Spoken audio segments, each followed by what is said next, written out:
The latest in the midi-scale line of LEGO Star Wars ships is absolutely fantastic, and I can't wait to show you everything about it.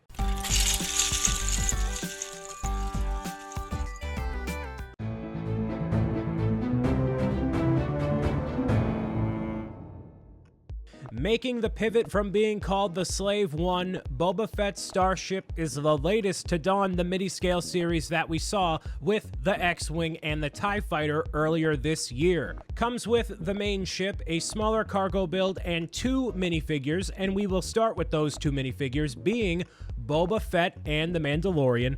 Boba Fett is the version from the Mandalorian Season 2, and for me personally, this is the coolest iteration of Boba Fett we have ever seen. Maybe it's the black torso that's printed on with incredible amounts of detail, or just seeing how cool he looked in Mandalorian Season 2 makes me really enjoy this minifigure. The printing all over the arms, legs, back and front torso are fantastic. This iteration of the most famous bounty hunter in the galaxy is unique to this set, and I highly encourage you to pick this up even for just this figure alone. The second figure is the Mandalorian, and if you've gotten any of the sets that include him in his beskar armor, there's nothing unique for you to see here, but it's nice to have both Mandalorians in one set in case you haven't gotten one before. It seems like Disney is making the pivot from calling this ship the Slave One to Boba Fett's Starship, which I think is fine.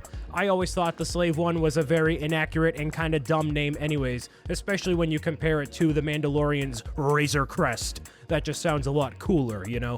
But regardless, this set gets every little bit of the detail you could want, but still keeping it in a very small, compact form.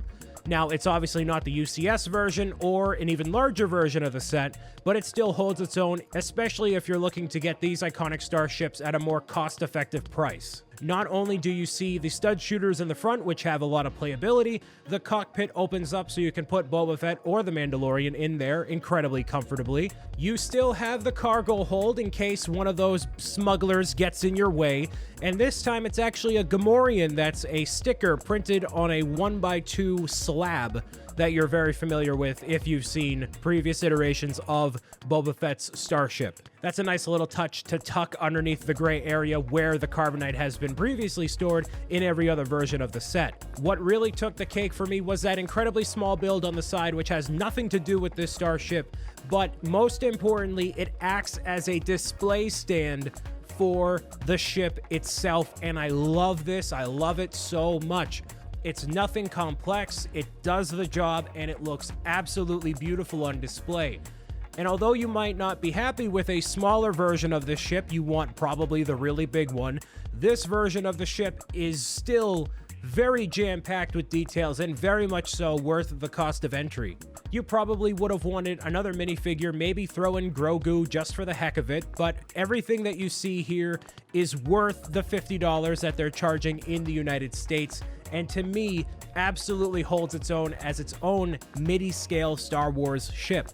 When I saw the X-Wing and the TIE Fighter, I knew that I wanted more ships in this scale because I'm sick and tired of paying $150 for an X-Wing or, $200 for a Millennium Falcon. Something more cost-effective that does the job and allows younger fans to get more of these sets in their hands is always a good thing. So with all that, I highly recommend you pick up Boba Fett's Starship. It's going to be available very soon, and hopefully you enjoy the build for yourself when it releases in August. But let me know what you think about it in the comment section down below.